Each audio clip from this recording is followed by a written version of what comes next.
My name is Eli, one of the co-hosts and owners of Top Shelf Video. And I'm Jaime, the other co-owner and the other brother. Yeah. As much as it's been, I mean, it is like, the past couple of weeks we've been talking a lot about it is full-on spooky season. And, we are in our building that we're in is a little bit of an older building and don't necessarily know the history behind our building. We just kind of got whatever was at a good, affordable price and didn't ask too many questions. At times, we've heard from some of the employees, that like, oh, there's like some weird, this or that or whatever, and it's kind of sounds like us just trying to get out, or it sounds like our employees just trying to get out of like a shift early. But I don't know. I was going to kind of ask, have you ever had kind of like working like at the theater with like, I know both you and I would, since we were both projectionists, we'd have to work the later shifts and also meant, we're usually the last ones to leave or, we're more involved in the, those procedures, which, leave us by ourselves and, these big, buildings. But have you ever like, not just at the theater, but have you ever worked somewhere or have you ever been deployed somewhere where it's just something that seems a little creepy or off or something, that, I mean, not like an actual, like, oh, I actually saw a ghost, but just something just straight up creepy, like anything like that ever kind of crossed your path? Not in the Army days, but I do remember one time in particular. It was interesting that you mentioned the movie theater because I remember, I couldn't tell you what the movie was. It was either, what was the one? There was a Nicole Kidman and Tom Cruise. Eyes Wide Shut? No. It was like a Western Far Away or something. Far and Away, something like that. It was, I just remember because the movie was not a scary movie. I remember that, but it's like a drama. It was more of a drama. But I remember, I swore there was somebody because the fire exits were like in the back. And I could have swore I saw somebody like that. I thought somebody was like, because it was the last show of the night. It was one of those like 2-hour movies or some shit. So I think it was like the one that ran the latest of all the 3 theaters that were at the mall. Yeah. And I thought I saw somebody. It looked like there was somebody behind the curtain. And I thought maybe it was somebody that was dicking around, that was trying to stay in there until we closed and maybe, I don't know, try to ransack the, you know what I mean? Like I thought I was positive there was somebody back behind the curtain. And I went back there and I guess the fact that I didn't find some kids or nobody ran out the emergency exit, I was just like, I know I saw somebody. Yeah. But I dismissed it. But I'm one of those people like when I'm nervous or scared, I start talking out loud. Yeah. And so I'm like, I know you're here, and I was just kind of like trying to like get myself to go back right as far as I could, and see if they were like underneath the stage thing or the right. I wanted to search thoroughly because I could have swore I saw somebody like in the shadow, and there was nobody there. But after that, it creeped me out a bit because I was positive that there was somebody there. So by the time I made it down there, because like, we kind of would stand near the top with the little, the little carpet roller thingy, or we'd make sure, like when the credits would come up, we would kick open the door and have them open so people could just start leaving. Yeah. And we would, let them, put the trash can there by the door and all that shit. And I remember, I just thought I saw somebody over there. So I kind of waited a little bit, and then I thought I saw a figure over there, but I was like, no, because the lights do kick on, but it's still kind of dim. Yeah. But yeah, so when I walked over there, I kind of waited. It was empty, and I waited, and it just kind of, I was just talking out loudly to myself in the hall because I was the only one in there at the time.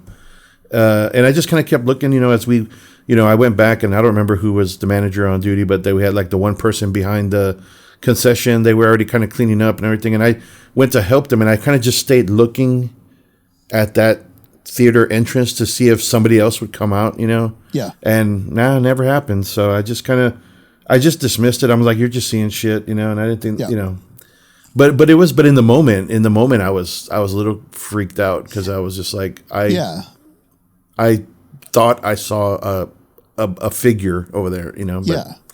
Well, and especially I don't know. Maybe it was a late night. I don't know. Especially at the theater, right? Because the way the lighting is, like, there's a lot of play with shadows and a lot of corner. Like, I mean, it's always like dim. Unless we turned on the flood lamps for the janitors and stuff to like do a full like deep clean. Is the only time that the lights would be like super bright. But yeah, I know what you mean. Yeah, I want to say, because I worked at 4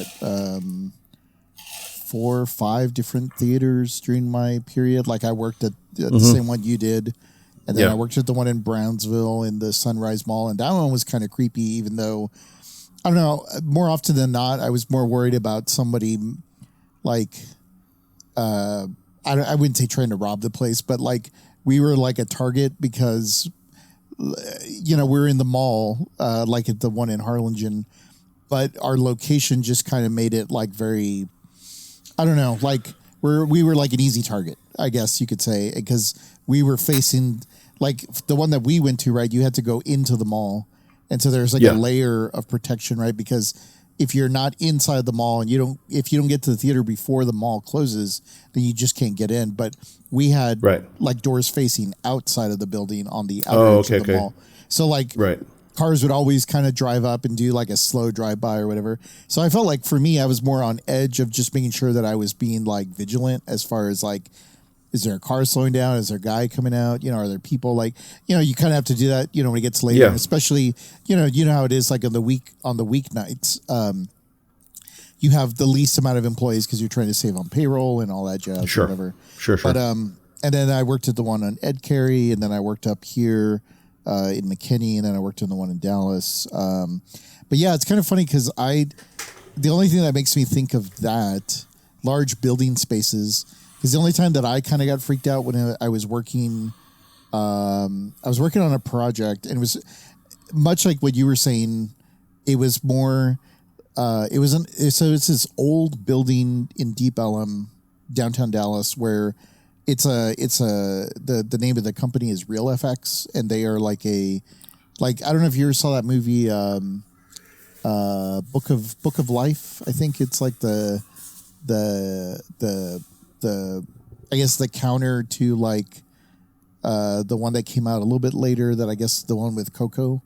But this was like years before that. And then they also did one called like, there was like another turkey movie, Freebird, I think it was called, or something like that. It's like, it has to do with Thanksgiving or something. But they're like they're like an animated studio. They're like a middle tier Pixar kind of studio. And I was doing a contract job down there for the Hunger Games virtual reality Hunger Games project that I worked on for like a Comic-Con. And like, just to condense a long story, like I was working like long hours on that project. Like, I mean, I was like, we would work through the night. I'd usually start around after I got done teaching. So anywhere I'd start around from 3 p.m. until like sometimes like 5 or 6 in the morning. We just kind of worked through the night. So we would be up there like really late. And this building is like an old warehouse type of, like, they must have done like assembly of something, because it's got like that shape of a warehouse, right? Like it's just long, and then like I guess over time it's been partitioned into like an upper floor and a lower floor, and it's got like offices or whatever. But for the most part, where people like myself and some of the other people that I was working with, we're like on the open floor, and so it's brick on the inside and there's a lot of concrete. But there were a couple nights where either we were very, very tired, or we were very, very like, dude, did you hear that? And it's like, yes, but maybe we're not the only ones here, because there's bound to be other people working really late. And so sometimes when we were having to like take a break, or if like the machines are in the the process of rendering out stuff. We're like, oh, let's go for a walk. We walk around the building trying to see if we could find other people that were like there. And more often than not, like it wasn't. And then we kind of we attributed it to like, well, this building's old, so it probably creaks a lot and moves a little bit. But there were definitely some times where like Poltergeist-esque, where things would sort of fall or there'd be like a loud clamoring or whatever, and we were like, well, like furniture or something. Yeah, or like a book would fall or something loud enough where like it was undeniably something like was moving, but we would just attribute it to like, well, it's an old building, and building shift. Building shifts, yeah. But then like, it is a bit of an older historical building, but like also to what you're saying in the mall and to the movie we're going to talk about, like there's something that kind of creeps me out about large liminal spaces like that were once just feels like big, the mall that you were referencing that you worked at and the building that I was working at in particular, like, I mean, it's a few hundred, like the mall's like a few thousand square feet, right? And the building I was working in, probably, not thousands of square feet, but a few thousand square feet. And it always just kind of makes me think like what was on this land or what was here prior to this stuff, right? Was there like old, like during, the late, 1800s or whatever, like did people live here? Are people buried here? Like, was there like a gunfight here? Did somebody just, die on, and is a building like on top of, like where, so there was once like a burial remains or something. And I don't know, it kind of had me thinking just because when we were talking about the movies that we should watch for this month, we were like, what we really need to talk about is like Poltergeist, because I watched this last night and I know you just watched this as well. And man, I have to say, like, as much as I love Texas Chainsaw, like, and maybe it has something to do with the director, but like it kind of creeped me out again. This held up great, man. Yeah, yeah. But I know I've mentioned it in the past in other episodes, I guess, of our podcast where I've mentioned, and I'm not ashamed of it or nothing, but this movie, before I knew what PTSD was, I'm 100% convinced that I have PTSD because of this fucking movie and the fucking clown. Yeah. Yeah. And that shit carried over. As a matter of fact, I was telling that story over dinner when we were up there this weekend, when we were at the Mexican restaurant. Shout out to Margarita's restaurant over there on Jefferson by Texas Road, Texas Theater. Yeah. It's very good. I was telling the story about my fear of any body part dangling off beds, and it was 100% attributed to this fucking movie. Yep.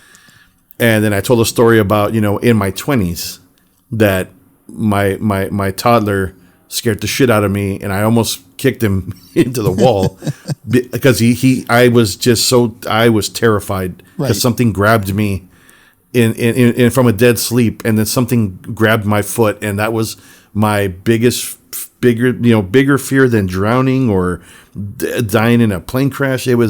I thought that the clown was there, and no, it was my 1.5-year-old. Yep.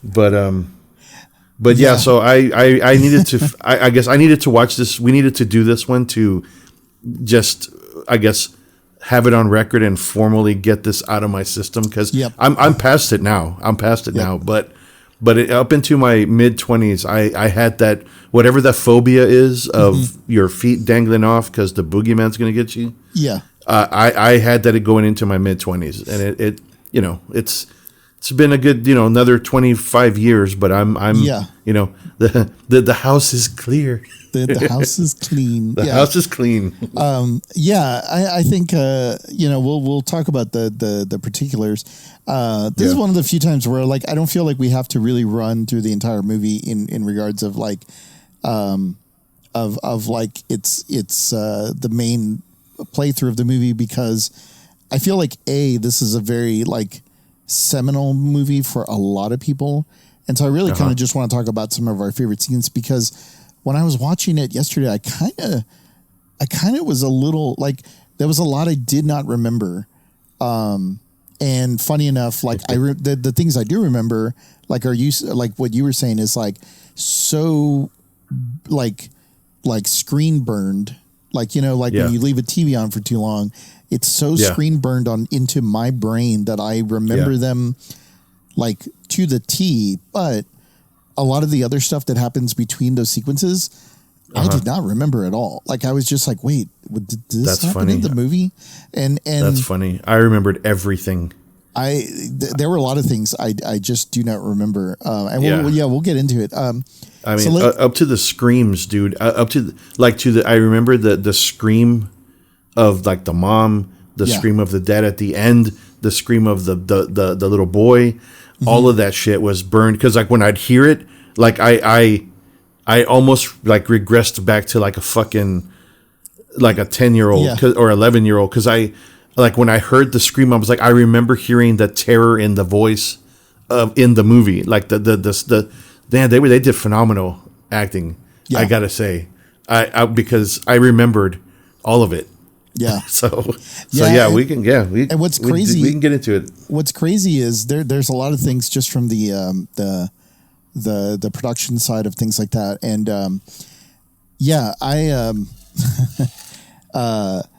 I forgot that this movie was from 1982. I don't know why I thought it was like later. This movie is much older than I thought it was. Like I was just like, oh yeah, it came out like in 85, you know, or maybe 84, you know, during that big banger year. Or that definitely means that we watched this way too young. But to be fair to our parents and I guess to, you know, anybody who grew up like us, this movie is rated PG because PG-13 had not been created yet. And it definitely like straddles that line of like what Steven Spielberg wanted to do with his movies, which he just liked telling family stories. And if they are like tough stories, then for him, he's kind of like, hey, that's what makes being a kid, right? Is like having to really like, I don't know if saying like having like you have to live through childhood trauma in order to, I don't know, have experiences, but I feel like that was a very important thing for him in particular. And so like this movie is, so I guess at the top, and partly because I guess I'm like a Tobe Hooper apologist, or because I mean, he directed my favorite film of all time. So Tobe Hooper is the director of Poltergeist, and Steven Spielberg is the producer of this movie. And famously, I guess there's always been a big controversy that, well, like Tobe Hooper didn't really direct this movie. Like it was really like Spielberg directing through Hooper, and he was kind of telling him what to do, and he was there most of the time directing and da-da-da-da. And I guess all this kind of came up because some I guess when the movie was being filmed, like some I guess like camera operator or something back in the day, he was like, oh yeah, like Spielberg directed that, you know, like he kind of said it off cuff in an interview. And so like that sort of spun up this thing. And then, you know, there was a little bit of a controversy, I guess, back in the day because I guess Spielberg was supposed to direct this movie, but there was like some sort of dispute, or there was some sort of like, I don't know, contract issue where he was directing something else, and he could not direct two movies at the same time. And there was like a whole big deal out of it. So, and then it was supposed to be like a writer's strike kind of coming up. So they had to sort of fast track this movie to get it done. And there was a bunch of like logistical stuff, right?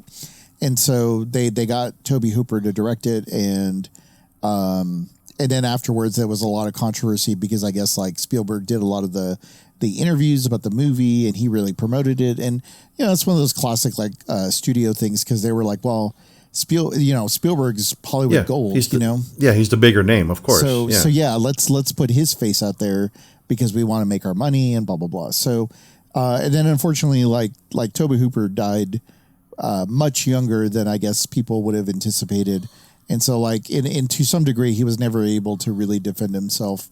And I've heard from in other podcasts and other like interviews and stuff like that, and I think Joe Bob Briggs is also another huge source for this, where he was like unequivocally, Tobe Hooper directed this movie. And the funny thing is, I don't think, have you ever seen the movie Funhouse that is also directed by Tobe Hooper? So no. I really like the movie. We should probably watch it here, maybe next season or whatever. It's a very season 3. well, actually, it's because it deals with a funhouse, but it's got a very summer feel to it. But if you watch that movie, like it has a lot of the feel and tone of Poltergeist, in my opinion. And I feel like if you watch that and then watch Poltergeist, you'd be like, oh yeah, I can see how they picked him to do this movie. And so, I think just to kind of get that out of the way, like I will say, like, this is a great collaboration between the two of them, because it has a lot of the Spielberg like comedy and sort of lightheartedness, but it has like the horror elements that Tobe Hooper was good at doing in Texas Chainsaw, like the things that he saw that were like, in his eyes, like, oh yeah, this is frightening, but at the same time, it's kind of funny to me. Or, it's sort of like there are certain things in this movie where you're just like, this should not be like funny, yet it kind of is, because it's horrifying.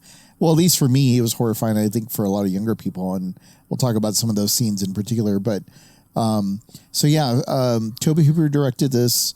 Spielberg was one of the writers and producers. And it stars Coach Craig T. Nelson, and Jo Beth Williams. I don't remember her from much. I mean, other than obviously like Poltergeist. I guess I was not a huge fan of like The Big Chill, and I do remember Kramer versus Kramer and stuff like that. But I mean, I think she was really more like I think her I guess her place in horror history is really just, Poltergeist. And she was such a perfect mom for this movie. And then obviously, like famously, I guess it had the young girl, Heather O'Rourke, who plays Carol Ann. And let's see, I guess also the other big names was Zelda Rubinstein, who plays the psychic or the Tangina, yeah. And let's see, Beatrice Straight, who plays Dr. Lesh. And then I guess the little boy and the brother is who's Robbie, and Dana is Dominique Dunn, and Oliver Robbins is the younger son. But yeah, that's I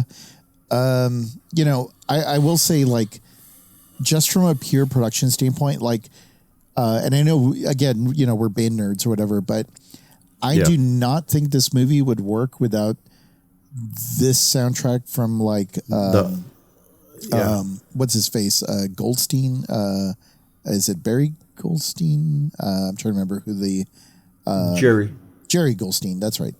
Man, the music makes this movie. Like, I really don't think that this movie would work. Yeah, it builds up the tension. It builds up everything. It disarms you. Yeah, like it makes you feel I guess it safe. lulls you into comfort. Yeah, it gets you comfortable, and then it just the shit hits you in the face. Because I guess it does lull you. That's the perfect word. It lulls you into not safety, to sleep, but yeah, you kind of let your guard down. Mom and dad are gonna take care of you. It's gonna be okay. Like everything. Yeah.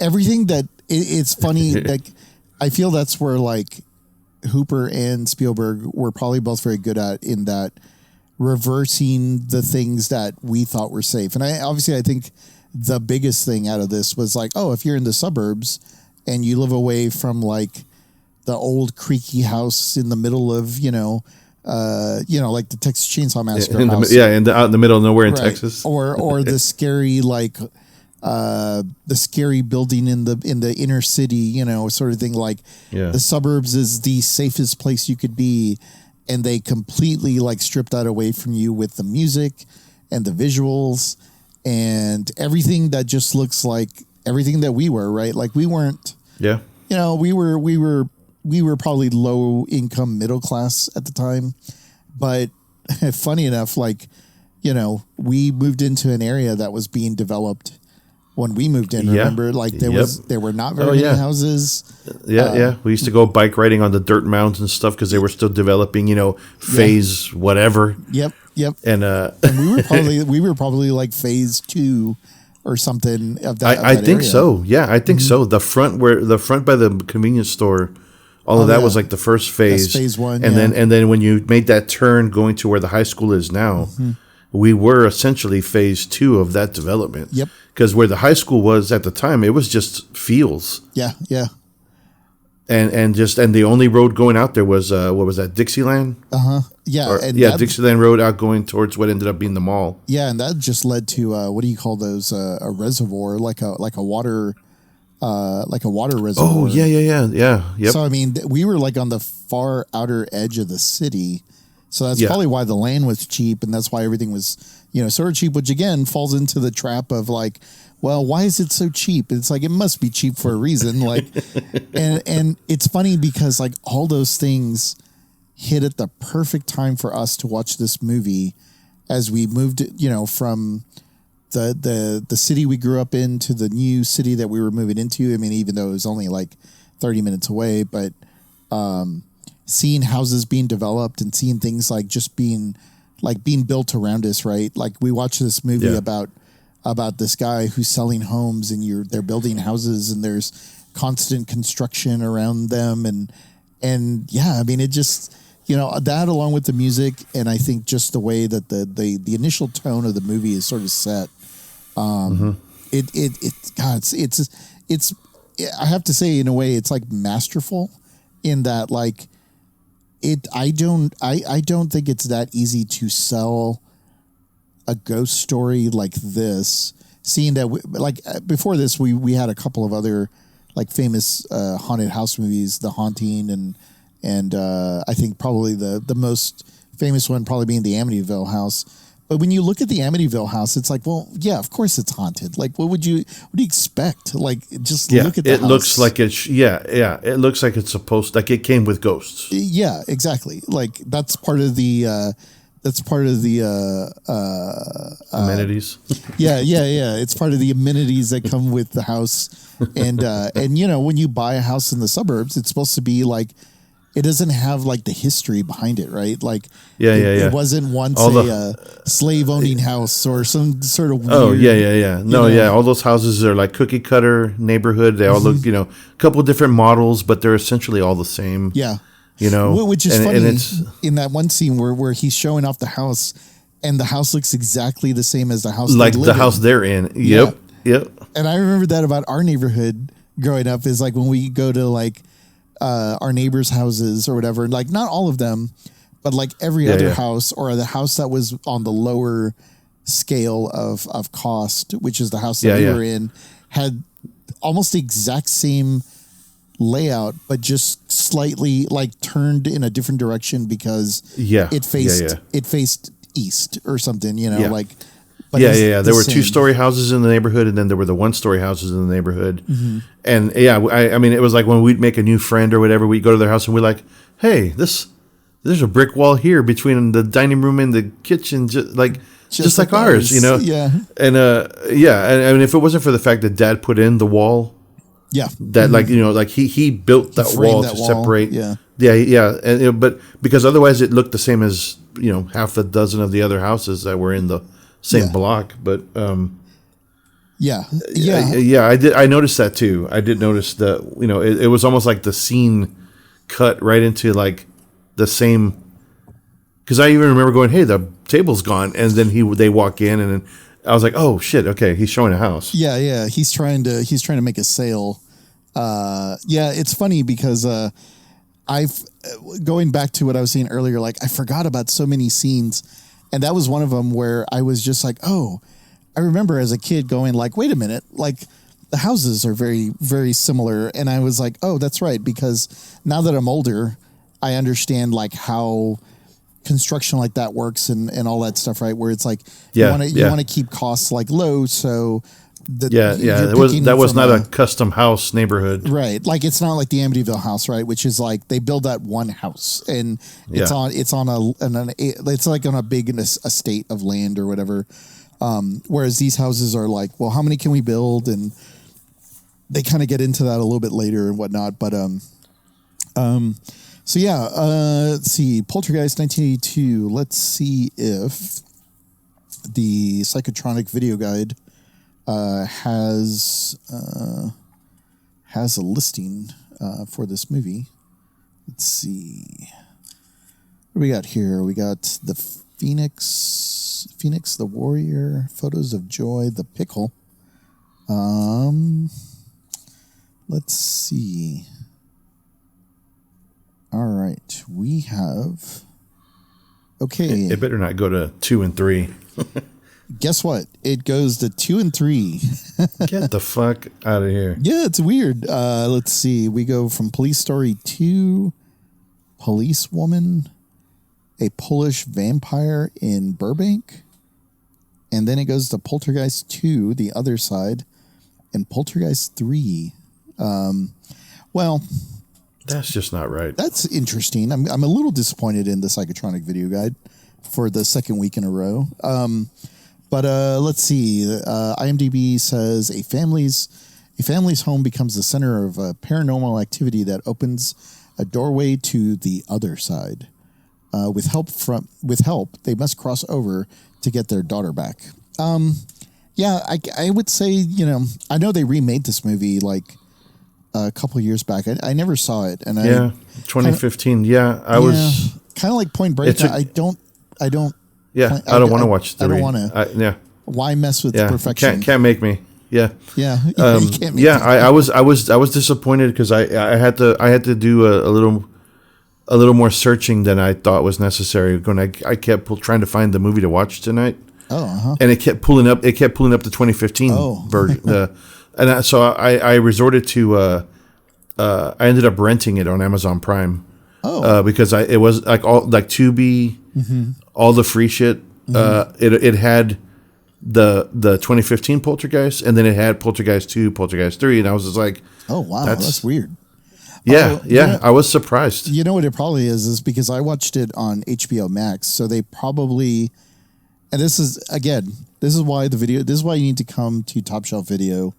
Because they have the fucking rights or some bullshit. Yeah, this is the problem with streaming, right? Is like HBO is hoarding the streaming rights, and probably it would not surprise me if they have the rights for the month of October and maybe November, and they are holding on to them, and probably have some sort of agreement that you can't get it anywhere else to up their subscriber, nonsense. And granted, I get it because I have AT&T, so we get it by default. We don't actually pay for the service, but nice. It was streaming on HBO Max.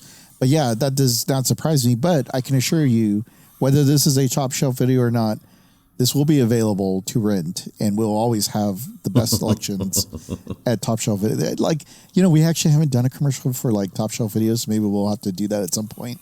Just to remind people that we do have the best selections, and we'll always.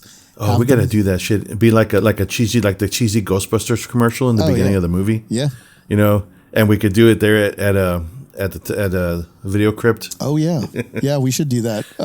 Son of a bitch, yeah. Damn, we had a good opportunity this past weekend.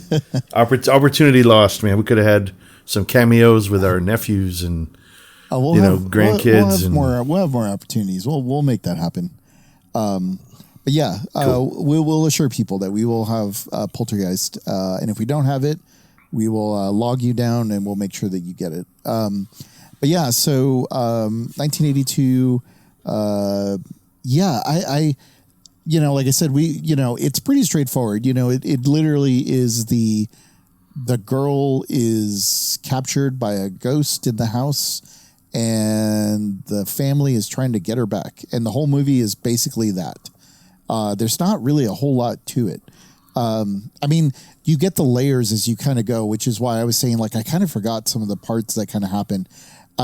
It's funny when you talk about, and obviously not a spoiler by any means, because if you don't know about the clown in Poltergeist, then what are you doing? But for me, I forgot that the movie starts with like the national anthem, and then it starts with the TV going to static.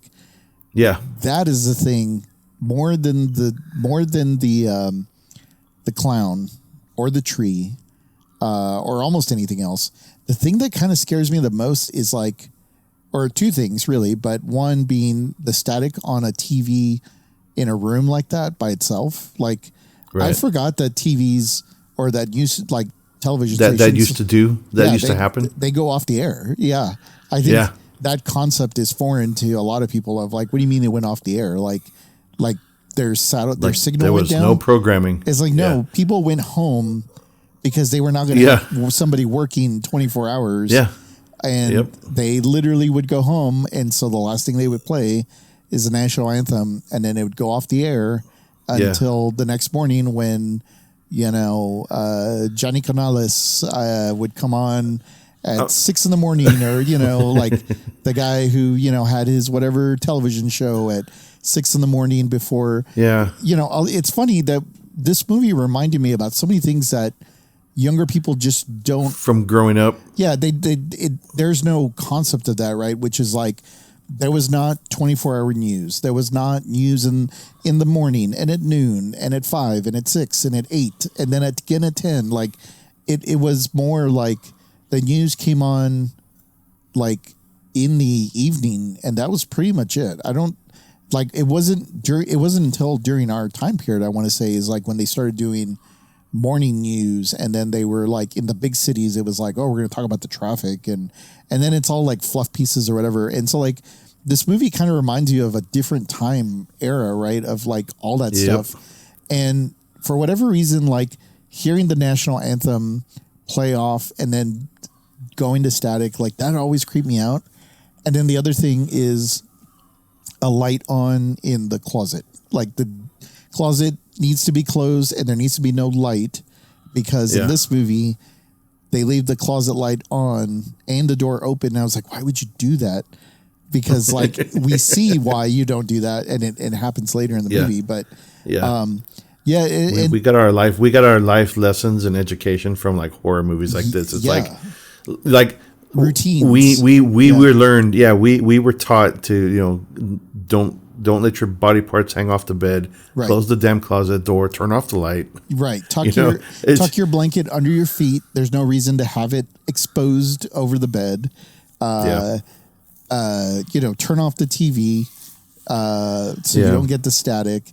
And then I guess the only other thing was Dad always reminding us that our buttons on our shirt need to go straight down and line up with our belt buckle. Line up with the belt in it, because that's the gig line. That was, And so those are the only things I remember as a kid. Everything else I don't remember. But, so like it's funny because like the movie starts, I don't remember the music playing off. Jokingly, we were watching the movie when we were having dinner last night, and our two dogs, Hank and Sally, were with us, and we just kept pointing out, we're like, look at this dog actor. Look at how good this dog actor is and how this dog actor is making money. Like, I forgot about the whole montage of the dog. like the dog is literally just like almost like a frat kid running around the entire house as everybody's asleep, like stealing chips and like getting people getting stuff out of people's rooms as they sleep. Like, it's this very innocent kind of moment. And then like, now that I have a dog, or two dogs, like now I kind of am creeped out by like the idea of a dog seeing something that I can't see, which also goes back to the movie that you were talking about that you want to see, that maybe we'll do for one of these episodes as a newer watch. But that movie, The Good Boy, about the dog in a paranormal house. But the dog in this movie, I was just like, oh, I forgot that they had a dog, like the big golden shepherd, kind of dog. I kind of forgot about the fact that I remember the swimming pool sequences, but I forgot that there were construction workers there working on the house, and the fact that they're like catcalling the daughter. I forgot about that. That was really weird. I remember that. And then she did the whole, I remember like she was flipping them off, but it was weird because it seemed like they were almost like friends of the family, but not really. But it's still weird because like she's like I mean, the a high mom was school kid. watching the whole time. Yeah. And that was the other weird part. Like, is and like, she just kind of like shook her head like, these guys. Yeah, and she and I kinda was laughing. like, what the fuck? Yeah. Yeah. And and I think the other thing that as we kind of go into some of our favorite sequences, the last detail thing that really reminded me is like they do a lot of close-ups on a lot of the detail of the house. And again, it's sort of like, it's funny how people try to capture the essence of the 80s in all these movies like Stranger Things or this or that. This movie is like as quintessential 80s as it gets because we had a lot of these things. And we also had no sense of interior decoration or whatever, right? Like the brass gold frame, bed frame that looks, it looks very tacky to me now.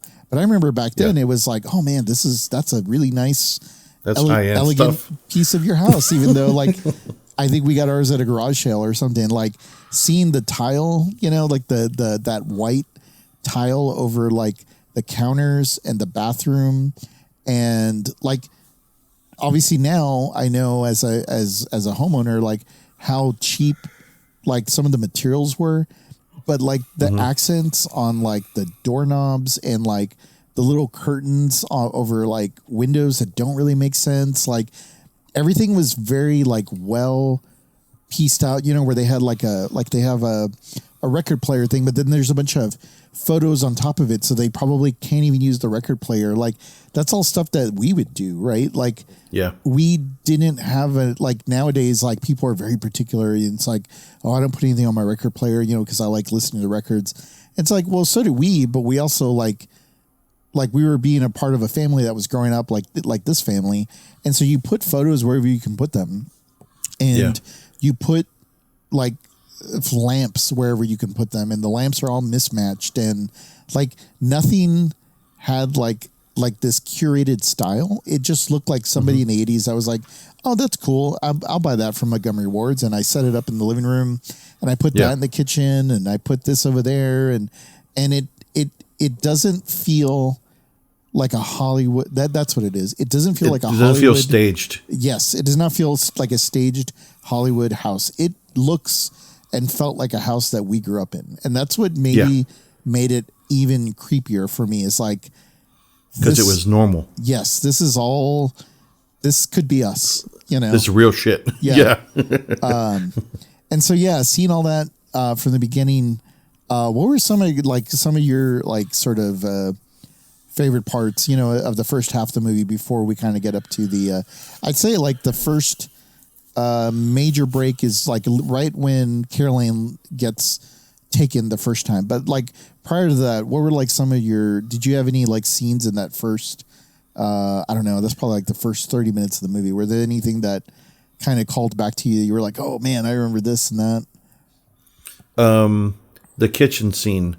I remember when she's talking, like the kids go off to school, Caroline's there. Yeah. And because she's talking to the TV or kind of like looking at static and she's like, well, first she got on her, she's like, hey, y'all need to put the chairs in.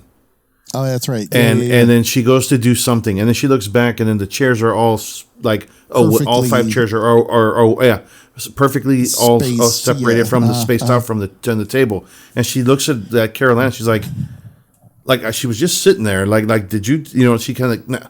So she just puts them back, and then she goes back and gets something from under the counter or under the sink, and then when she pops back up, now the chairs are on the table. Yeah, and then of course design that it's like they're all like stacked up on the and again I remembered I could almost like mouth the like the words, like the script or whatever, because I remember when she looks at her and she's like, the TV people, and she's like, and then she's like, are they here? She's like, and then she's like, do you see them? And then she asks mom, do you see him? Yeah. And like I just like all the little things that led up to, because most if you follow that kind of shit, like Poltergeist cases or whatever, where everything starts real like subtle and you don't notice, like when the glass breaks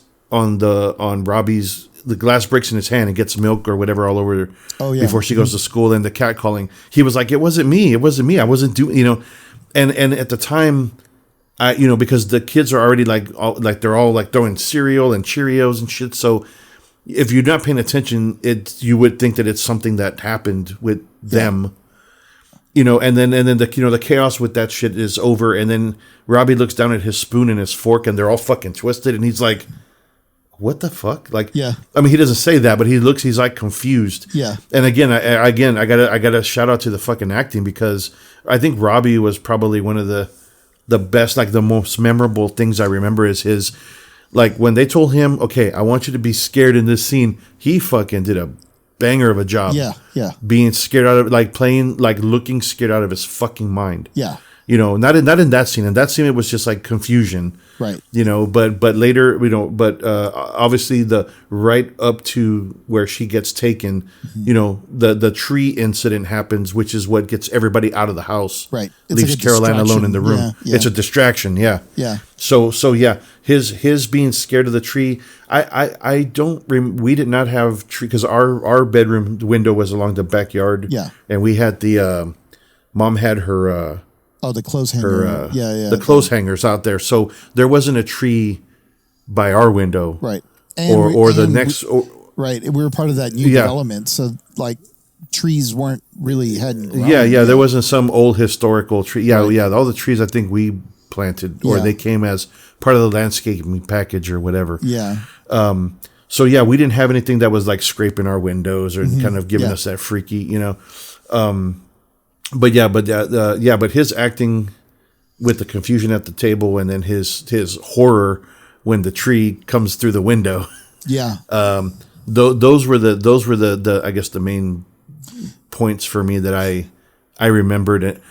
I don't want to say I enjoyed the horror that a kid was going through, but I enjoyed the horror that the kid was doing. I think it's because he's, like you were saying, he sells that innocence of kids feel so vulnerable, and that the only thing that can protect them are their parents. But when you get so scared that you don't think your parents can also, like, it's one thing to be like, which kind of goes to the scene that I kind of remember prior to all this happening, which is the thunder lightning, the thunder lightning sequence where the kids, like Robbie is the one who's freaking out, and the dad comes in and he explains to them like, oh, I think this storm is moving away from us. And he's like, well, how do you know? And he's like, oh, well, every time you see the lightning, or no, you hear or which one was it? It's lightning first, and then you count to the thunder. And then you count to the thunder, yeah. And he's like, the longer the number gets, that means it's moving away. And like, I don't know if that actually is a real thing. I don't think it is, but it's funny because that movie sets up perfectly of the idea that, like my dad can help me, like he can help overcome fight the weather. Yeah. Like he's smarter than the weather, and he's going to help me there. Yeah. And so the wise father. Yeah, exactly. And whenever the situation gets bigger than even Robbie feels like afraid, like he sells that scaredness of like, my dad can't help me in this situation. And you can hear because the number was getting closer. Yeah. Yeah. Yeah, because right, like leading up to the tree thing, he starts counting again, and then the number's shorter, and you see him start freaking out because it's coming. Yeah, and it gets shorter and shorter. Yeah. Yep. Yeah. Yeah. The build up to that is fucking awesome. Yeah, I think that in itself was pretty great. And there's other stuff that happens in there. Like I forgot about kind of the earthquake sequence and the I think what is really cool and the one thing I would want it to maybe we'll do like a little edit here, but I do want to show you when we get to the end sequence of the house. I'll see if I can find it on YouTube or something, but Industrial Light and Magic did all the effects for this movie, and makes sense. I don't know how anybody could have pulled any of this off, and it's a big part of the movie too. But I feel like the one scene where the whole family is sleeping, and it's the famous line where like Carol Ann, that she the TV, they're here. Yeah, they're here. But like the way that they draw like on film over like it's just classic hand animation of like the ghost coming out of the TV, or I guess like the poltergeist coming out of the TV, and then it kind of does its little thing. Like those effects still really hold up because like obviously like they're not as crisp as you would imagine that they would be nowadays, and they don't look as realistic, but they still hold up because like they're hand drawn, which means they're I guess if you're talking about like resolution, right, or whatever, like a lot of times you can tell like something CG over like real life, whatever, because sometimes like the resolution doesn't match or the lighting isn't the same. But when you're hand drawing that stuff, you can kind of use the light from the film that you're looking at to sort of help inform you of how you need to draw this and how the shading should be. So like, even though it looks a little cartoony, it looks kind of real. Like it looks like if there was a supernatural sort of thing like that, it would look kind of creepy and cartoony because we don't know what that looks like if we've never actually seen it. Right. Right. So I just wanted to call that out in particular because I think the grand finale of the movie later is like a big industrial light magic thing that I want to kind of talk about, but you'll probably have to see some of it in order to really kind of understand, appreciate like kind of what it is. But all this leads up to, Carol Ann gets taken by the poltergeist into the house. And up to that point, like there have been some creepy paranormal, like sort of sequences that are somewhat questionable where you'd kind of wonder why the family has allowed some of these things to sort of happen. I guess the last one that we'll talk about before, like we kind of, get to the actual like haunting is like when when the dad coach comes home and and the mom is like, you got to see this, and comes inside and like I guess this is after that chair sequence that you're talking about where she has it all plotted out in the kitchen, and like the chair like moves by itself from one side of the kitchen to the other. And then the fact that she puts Carol Ann in the circle, it's like, what are you doing? Like, what the fuck? Like, why as a parent would you ever That's the last thing I'd be doing. Yeah. But to also kind of be fair to them, and I think why the movie sort of feels so realistic is like, I think back then, and most of the times, right, like if you have kids, and they never really show their parents all that much, or they never really speak of it. So like they're kind of just trying to be parents based on their knowledge of being parents, right? They're kind of making it, or they're kind of faking it as they make it, sort of thing. Yeah. They are doing dumb things that people would probably do, which is like, this is really cool. And let's see what happens if I put the kid in there, right? And that all leads up to like Carol Ann being taken, but I only wanted to bring that up because like there's a certain innocence of it. Like nowadays, because we've all watched Poltergeist and we've seen like movies like Paranormal Activity and other movies where like where there are ghosts and things like and jokingly, like I think Eddie Murphy had a thing in his Raw stand-up where he's like, why is it always the white people that are like, whenever there's like a haunted house, they're like, well, that's strange, Martha. Like, maybe we should investigate. And he's like, if it was any minority, like the minute the house is like, get out. And he's like, well, it was a good run. He's like, but I'm getting the fuck out of the house. Here.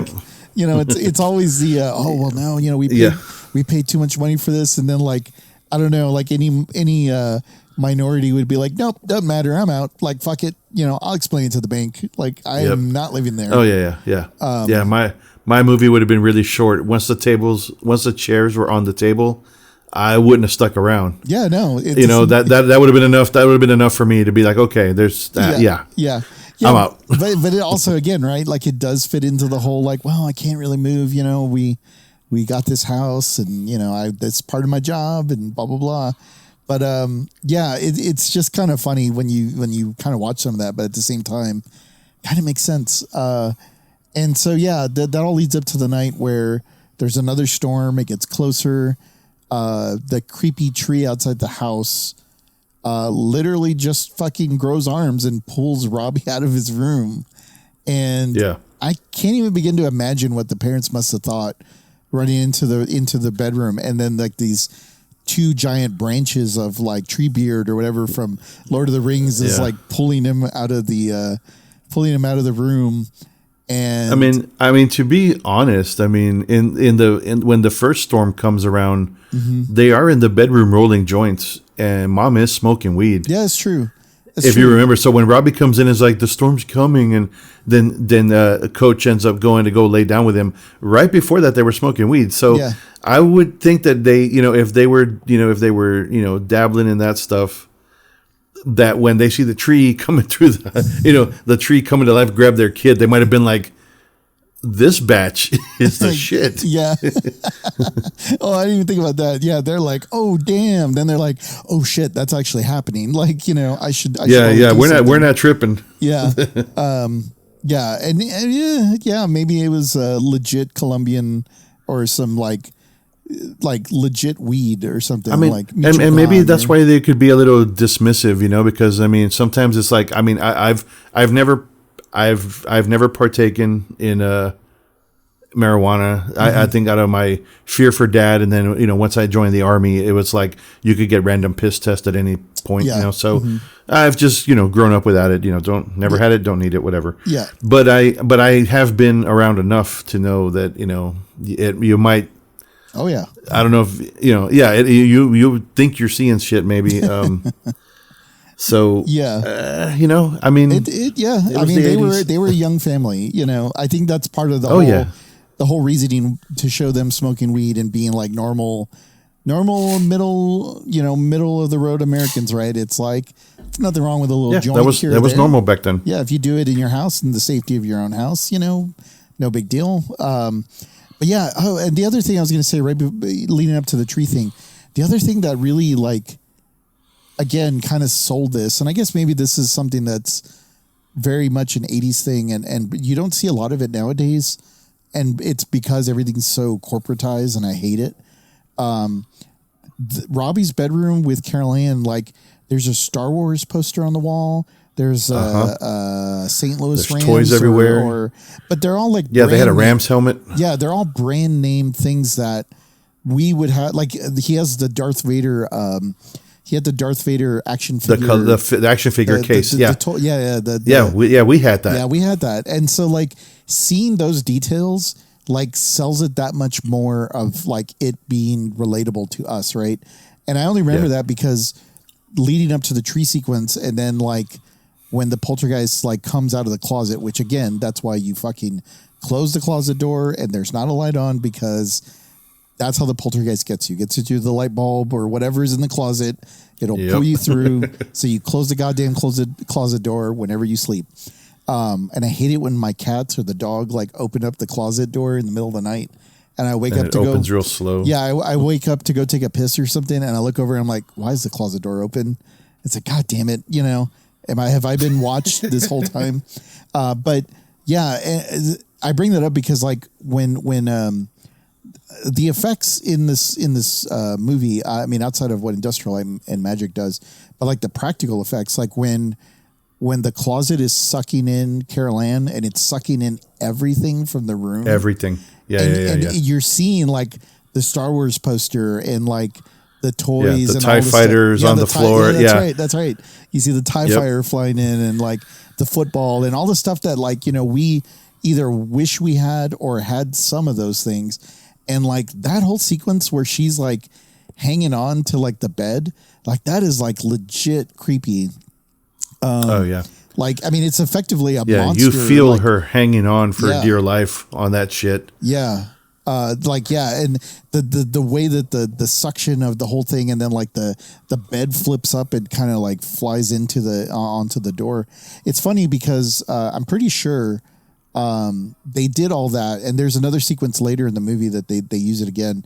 But do you remember? And we talked about Nightmare on Elm Street 3, not 1.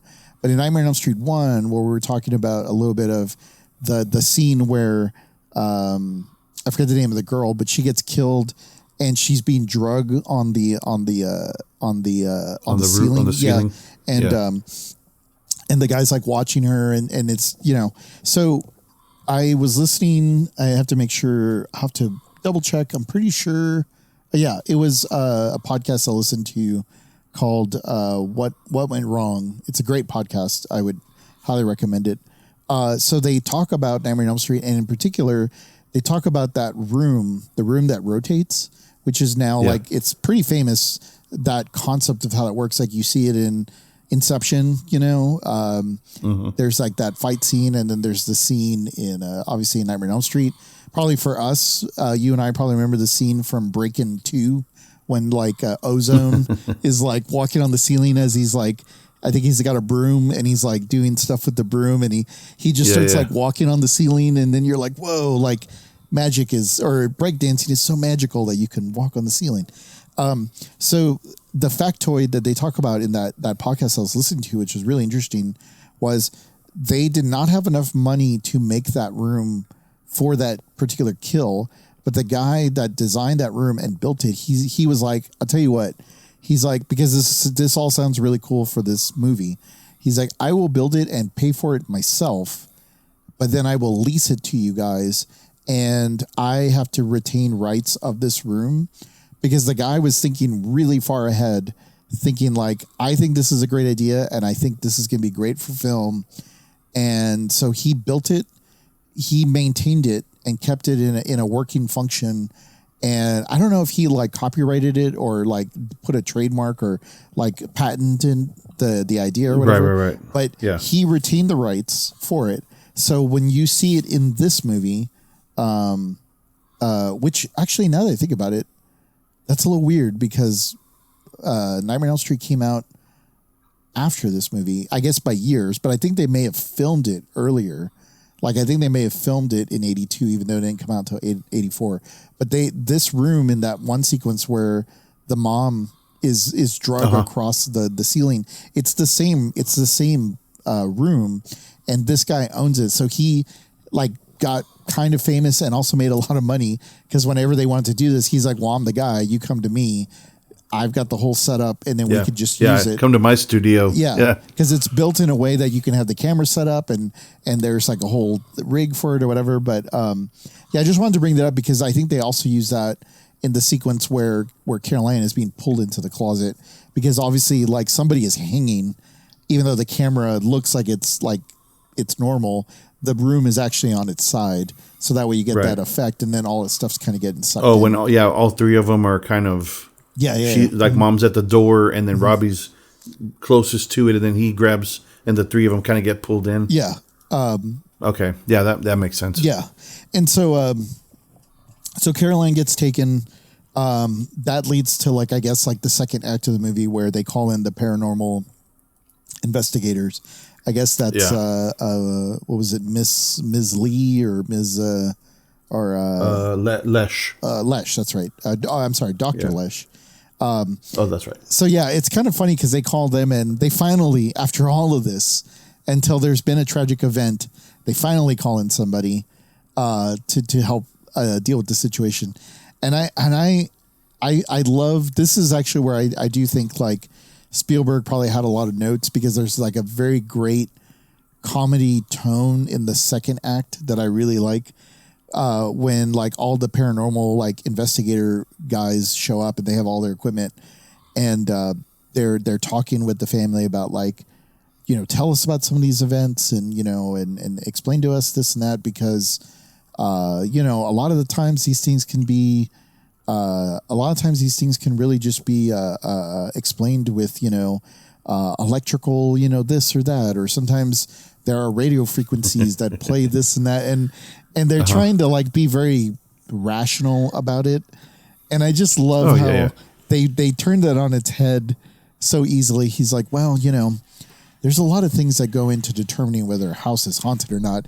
And then like the entire coffee pot moves across like the table. Like nothing, just whoosh, and everybody stares at it and kind of pauses like, okay. Okay, what I meant was it's like they insulted the poltergeist.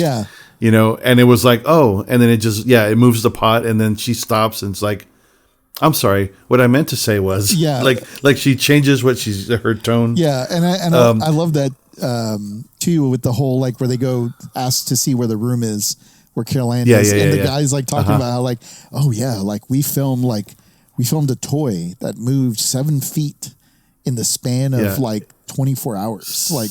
Or something like that. I got it all recorded on time lapse. And the dad coach is looking at him like, really? You don't say. Yeah, I mean, he's not saying all that shit, but you can tell his facial expression. He's just like, really? Okay. Yeah. That works for you? And then he opens the door and shit's flying in the room, and he just like stands back. He's like, that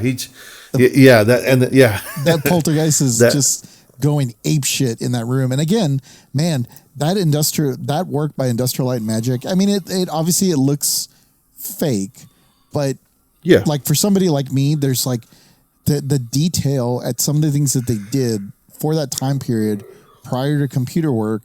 Like the one that's cool is like the lampshade comes and then it comes on the light bulb, or the bottom part of the lamp comes in and screws in.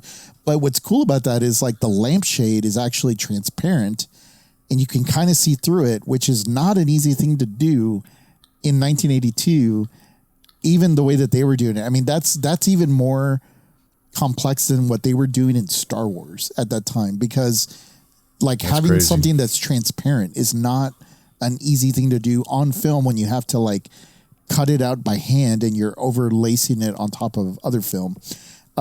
But it was, like that whole sequence, where, what was like the record was spinning and then like a protractor like lands on the needle and it starts playing music. Yeah. And then like the horse, the little horse toy comes into the scene and then it kind of runs off. Like that whole sequence is like really creeped me out as a kid. Cause between that and the chair scene that you were mentioning earlier, my brain could not comprehend that is movie magic. I was like, that must be real, or like the chair thing. Obviously I had not really thought about how editing worked as like an 8-year-old or however old. I must have been like 7 or 8 when I saw this. Because I'm pretty sure we did not watch this the year it came out.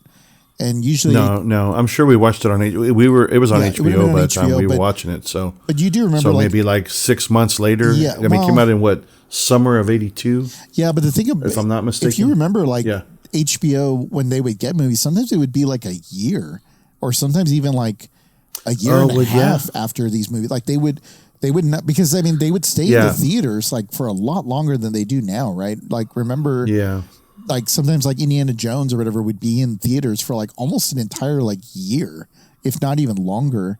And then it would make its way to like cable television, and then eventually it would make its way to the video store. So sometimes that period was like really long. So we may have seen this like in 84, 85, somewhere in there. And like you said, it probably would have been on HBO, because I remember it being a big deal. It's like, oh man, Poltergeist, the movie that rocked a nation or whatever, the way they would try to sell that shit back then. But yeah, I love that whole sequence with the paranormal dudes, because I can't think of another time where outside of a priest showing up in a haunted house movie or whatever, you hadn't seen the people like, because Ghostbusters, what came out in 84. So I think so, yeah. So like we had never seen these. So these were the OG ghost hunter. Yeah. Yeah. And now that I think about it, the guy that the black dude does kind of look like the guy that wrote the Ghostbusters song. Ray Parker Jr. Ray Parker Jr. Kind of got a little bit of that vibe. And he's kind of he's kind of got a cool like he's listening to music though every time. Yeah. He's got the headphones and he's always like jamming out and drawing and whatnot. But yeah, so they basically that leads up to like all the sequences where they're doing their analysis of well, is this house really haunted? And clearly it is. And they kind of do those tests, and I guess they're filming stuff. And out of that whole sequence, the one thing that kind of freaked me out the most, because the one thing that doesn't hold up very well is when the guy like rips his face off. I remember it being scarier. Yeah, as a kid. But I do remember that scene, and it was very Indiana Jones opening the at the end, it's Yeah. like it looks very fake compared to everything else. But Yeah. I mean, that was the only one where I was kind of like, kind of let down. Didn't hold up as well. But the thing that actually kind of freaked me out is when that same guy, that paranormal guy, who's clearly being bullied by the poltergeist because he seems to be picked on more than anybody else. But when he comes downstairs after saying he tried to go into the room and he has like bite marks on his side. Something bit him. Yeah. And it's like big. Like, I mean, it's like his whole side of his ribs. Yeah, it looks like a shark bite size. Yeah. Like his whole rib cage. That freaked me out as a kid. I gotta admit, I don't remember that. Okay. I didn't remember that part of it. Yeah. But when I saw it, I was like, ooh, damn. Yeah. Yeah, because like, they keep looking at it like, wait a minute, like, how is that possible? Like, at this point, like, the paranormal people are, like, so freaked out because they're, like, they've only seen, like, the smallest amount of anything, and now they're seeing the far extreme version of this on the other side. Yeah. And they can't seem to figure out why. They keep, there's that one scene, do you remember when they're, like, they're kind of whispering to each other and they're kind of like huddled by the and he's like, dude's like, I'm not going back up there. Yeah, he's like all I this know, is bigger than anything we've ever seen. Yeah, and they're trying to determine, it's like, I mean, it could be radio frequencies, and he's like, that one guy's like, it could be radio frequencies from like the outer space or he's like inner space or inner space. Yeah, and they're trying to like go through all the motions of like, well, technically they're trying to rationalize shit. Like they're trying to use science to make sense of shit before they and rule. It's not, that it is. It is just a haunting, and like that one guy's like, yeah, well, like a TV without a frequency could pick up short band radio, and they're trying to talk through it, but they just can't like rationalize it, and then they're nothing's coming to the conclusion they need. And that's I think it's like the next morning or something they are basically, I need to go get help. And that one guy, I forgot what his name is. He's like, and so-and-so. Oh yeah, Marty's not coming. Marty's not coming back. Yeah. The maggots on the chicken and the meat kind of like whatever the hell the meat's doing. Yeah. Other than sliding on the counter. Oh, that's right. It's like crawling across. Yeah, it crawls across and then it just kind of starts kind of just coming out of itself and just kind of. And then he freaks out, drops the chicken. That's where he sees the maggots. Yeah. And then I remember I was like, oh, that's why he ends up in front of the mirror because he goes to the bathroom to he thinks he's spitting out because the chicken. He thinks he's spitting out the chicken and he's like he looks up like man, what the fuck? And then he just I mean I give that scene a pass because I loved the minute, every other minute of it. Yeah, I think it's the essence of that sequence is what's great about it in retrospect. Not so much the effect, but you know what I mean. For that time period, it was. It still scared the shit out of us then. I think when they made movies like this back then, they didn't expect people like us to watch it like 30 times in a lifetime. That we would rent it and watch it again and again and again. Like they were like, oh, well, you'll see it in the cinema like maybe like twice, and you won't really pick up on those details or whatever. So that all leads up to.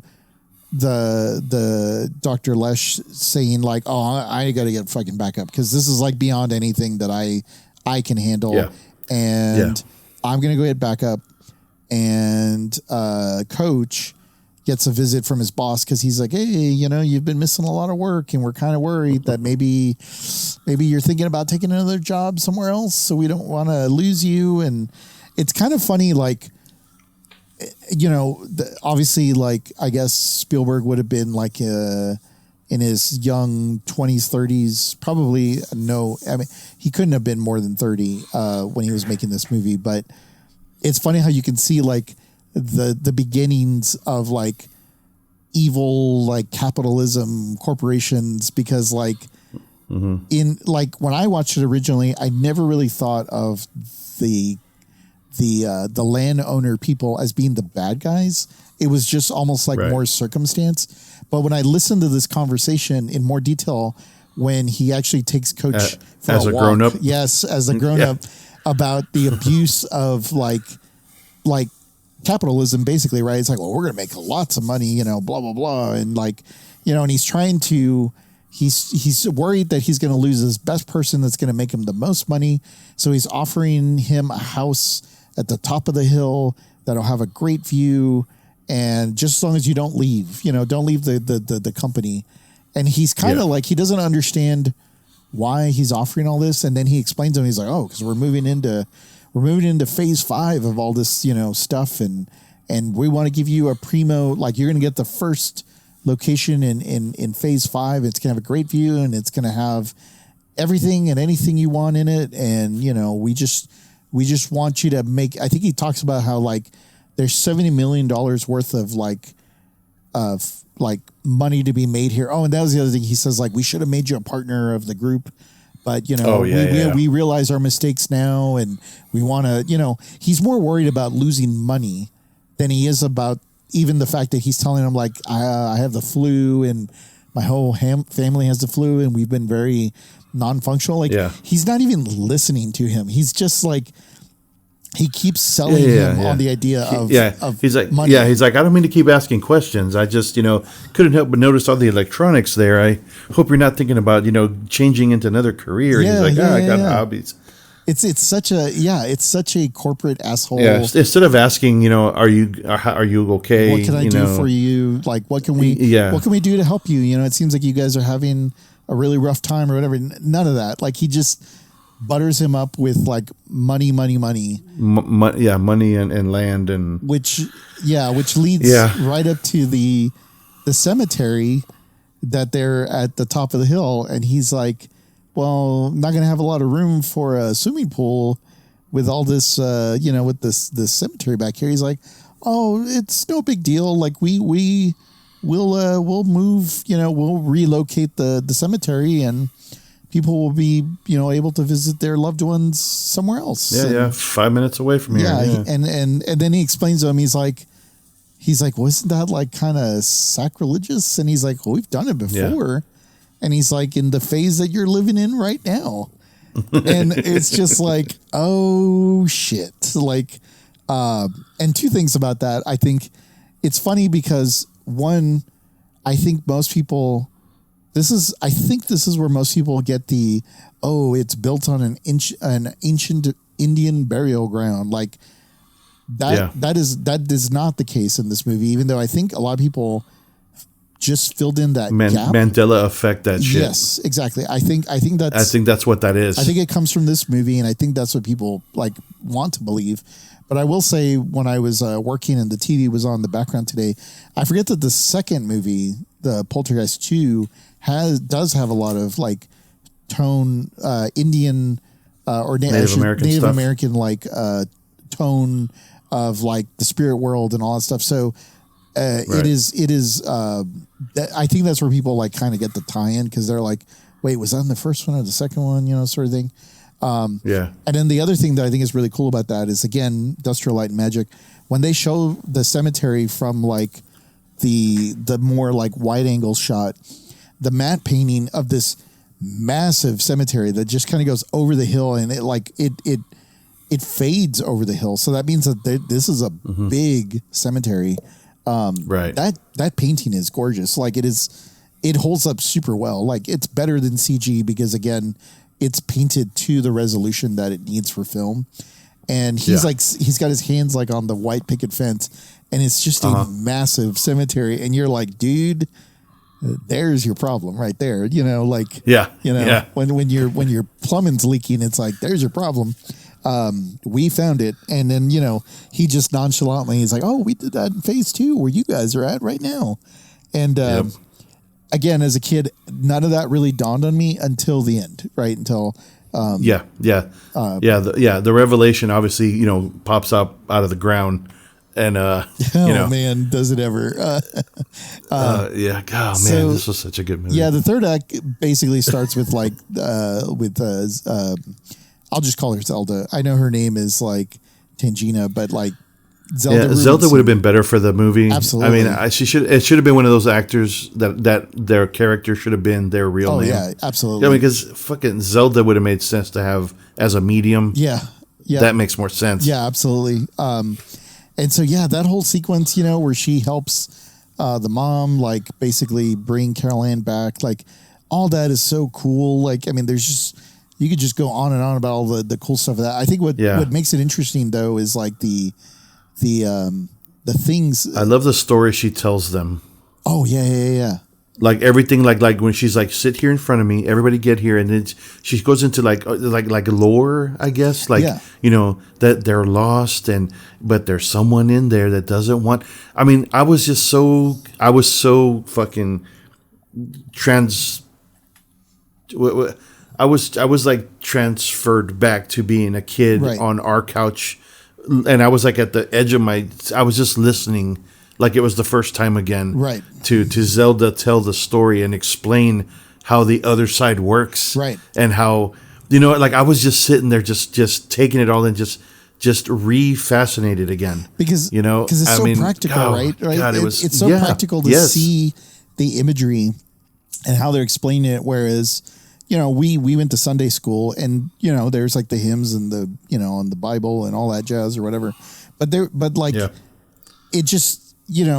Hearing a story and then hearing or seeing this, like you just can't deny the fact of one over the other when it comes to storytelling of like what she's saying kind of makes sense. And then you're seeing it kind of happen and you're like, oh man, I guess that's kind of how it works. Like that's how it works. Yeah. Seems reasonable, sort of thing. And yeah, like you're right. Like I love that. And I love like, I think if I remember correctly, like doesn't like a watch or there are like things that come through. Yeah. A bunch of jewelry and shit falls out. Right. It was prior to her getting there, but that's where like they had the. Oh, that's right. That's right. Like this, it just kind of happened on its own, and they were like, "What the hell's this? This isn't any of our shit." Yeah, it was like a watch. And there's like an old like they were referring. I forgot what the term they use, but there's like really old. Like there's a bunch of different times of like there's old watches and then there's newer watches, and they kind of make it a point to say this is all like random, like someone like there was maybe like I don't know like a Rolex or something that was relatively modern, and then they had like an old West like stopwatch or some shit, Yeah, and that was part of the stuff that they took with them after they recorded. They had all their recordings and all the tapes and shit. And Dr. Lesh leaves. She takes all that stuff to like analyze and figure out the where how old the stuff is. I don't know, carbon dating or whatever the hell. Yeah. That is before Zelda shows up. Yeah. So you're right. You're right.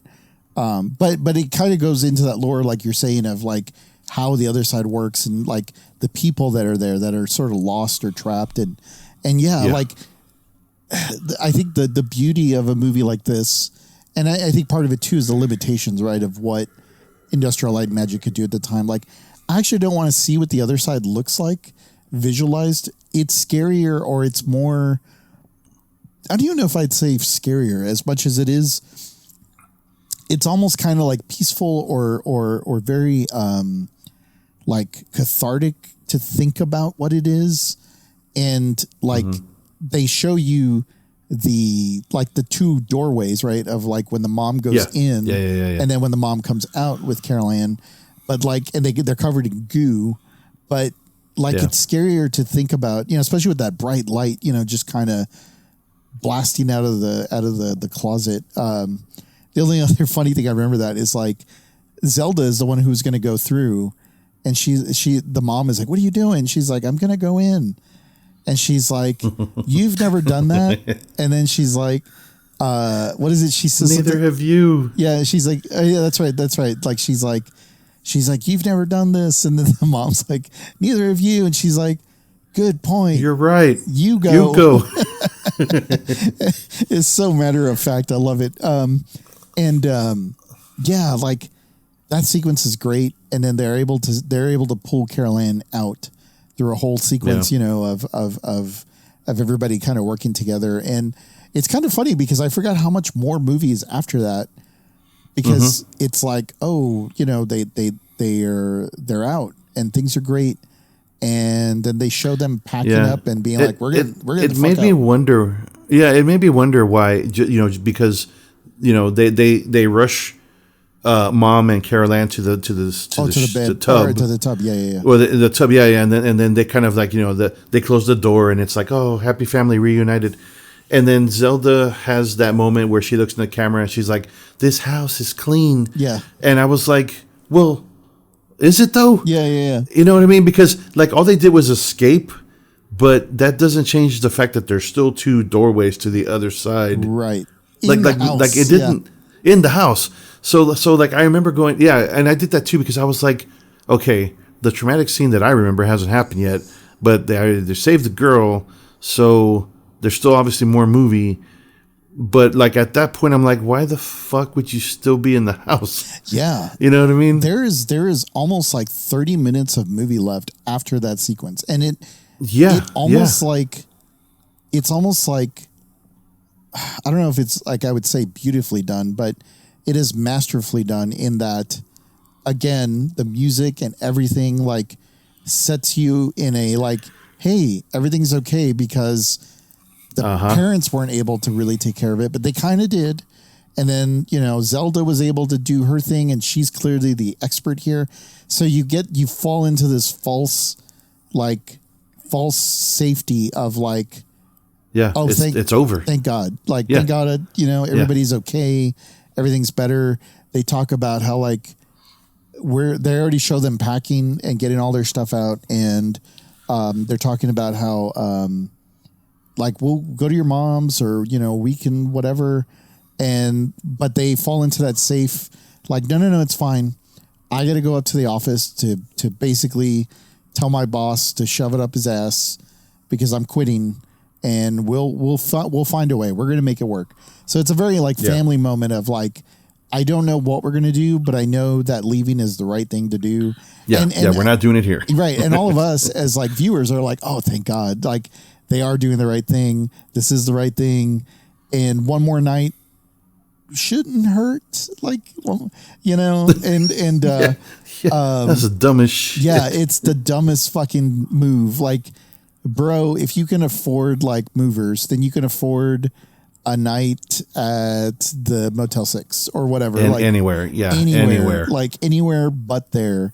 And so like. But no, go take a warm shower. And if they've dozed off, let them doze off and I'll be back. Yeah, the kids are daughter's going on a date. Yeah, kids are up. They're gonna go to bed. They're playing in the same fucking room, bro. Yeah, they go to bed in the same room where the fucking portal to hell is. Right? Remember when we would get scared, we slept in the living room. Like, yes, and I don't know why the living room seems safer than any other place in the house. I don't know. TV, I don't know. But and then funny enough, Poltergeist is like I kind of don't want the biggest TV in the house to be there. But either way, like there was something about like I don't know. There was some sort of kind of safety in the living room. But anyway. Like why wouldn't they sleep in the living room or whatever? This leads up to the climax of like the scene, your kinder trauma, I guess is what we'll call it. Yes. Of the fucking clown just deciding that now's the time to fucking go all out with Robbie. And basically like poor Robbie is the distraction to this whole movie. Like he between him and that guy Marty or whatever that other guy's name was. Marty. They are like the two targets of the poltergeist to just bully on.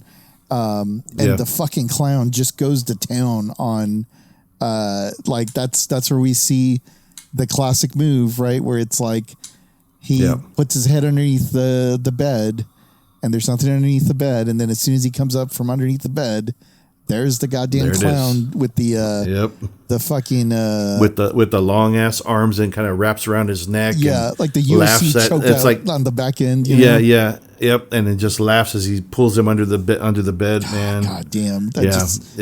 I overcame that demon. It took a dude. It took a couple decades, man, but that had an everlasting. Yeah, that clown was etched in my brain for a long time. Yeah, I mean, even to this day, right? It's like nobody likes looking under the bed, especially when you have like a pretty, like our bed is pretty high off the ground, and we have cases underneath it with like winter blankets and stuff like that. But But like prior to that, when you could see all the way through. I fucking hated that. Like, I always wanted something underneath the bed just to assure that, like, if there was a that there's goddamn nothing clown, under the that there wasn't enough room for the clown to hide underneath the bed. Like, like I got to pack underneath. Yeah, like there. you'd see the foot sticking out because there's not enough room down there. Exactly. Like so it's can't sneak up on you. Yeah, he's like, bro, I can see you. And I always loved my IKEA beds and all the other beds I had because they didn't have an underframe. It was just like solid. Oh, like a solid all the way around. And I was like, okay, cool. Because I know that at least the clown proof. It is clown proofed out. So, gotta love this. Gotta love IKEA. Yeah, and so like Carol Ann is like freaking out because she's watching her brother get like fucking strangled by a goddamn clown. The mom is being like the mom sequence is pretty creepy too because she's being thrashed around, after taking a shower, and something's like tossing her around, and she's like being drug up across the ceiling, and like, and then the I don't know how else to describe it. I mean, it might sound gross, but there's like a closet vagina sort of thing that grows out of the like it's like I don't know what that is. Like it looks more. I don't know, like a throat, like an esophagus. Yeah, but it looks like the Sarlacc pit from yeah. Minus the teeth or whatever, but it's just the way it's kind of like breathing. It's was it like having like contractions? Yeah, contractions. Fuck, man. And it's just there trying to like it's like alive. It's almost like it's trying to like inhale. Yeah, like a throat. It's like trying to trying to inhale everything from the room. Yeah. And that was fucking gross. That was messed up. Yeah, and then so like I don't remember like how the mom gets outside, but she ends up outside makes her way into the pool. I don't remember. Did she? Oh, I think she went out there she was out there yelling for help. She was trying to get to the neighbor. That's right. What was his name? Bob. Yeah. No, Ben.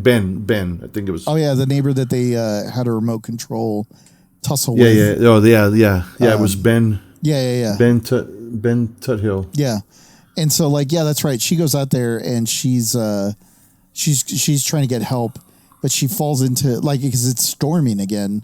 And the storm is back, and there's mud everywhere because they're in the process of building that pool, and that's when we start seeing like she falls into the pool, and then like all the skeletons start coming up, and all that's when we start seeing all the coffins start coming out of the ground, and just nonstop bodies and stuff kind of coming out everywhere, and. Oh man, it's so messed up. And then so she's trying to get up to the room with the kids. She gets up there, and that's another thing that creeped me out. As she's trying to get to the room, the hallway that extends it extends out very does that happen in The Shining too?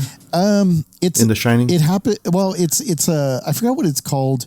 That's a Hitchcock thing that he actually developed. Maybe it was that. It's a very simple technique, but like a very telescoping type of. Yeah, you're basically zooming while you're moving, and I guess in this case you're you would be wide, and then you're zooming as you sort of pull back, and it gives this illusion that it's stretching, that it's getting longer than it actually is, but really it's already really long. You just can't tell. And so that whole sequence kind of creeped me out because, again, I'm like, how are they doing this? Like, it doesn't make sense, like, yes, Hollywood's cool, but I couldn't imagine that they could make whatever they want. And so, this all leads up to just the dad coming home, and like all the tombstones and everything are just flying everywhere. And like, that leads to the classic, they don't explain why the boss follows him, but he's also there. Well, the boss. I don't know if he was like, because remember he came from work and had quit, and he went and told the boss like, "Hey, I'm quitting." And I guess the boss like followed him home, and then was kind of like, "What the fuck? Like, what is all this stuff kind of going on?" And that's when he sort of gives him the he's like, "You son of a bitch." He's like, "You moved the headstones, but you didn't move the grave." Or you didn't. You didn't move the graves. Like, you moved the headstones. Yeah, you only moved the headstones.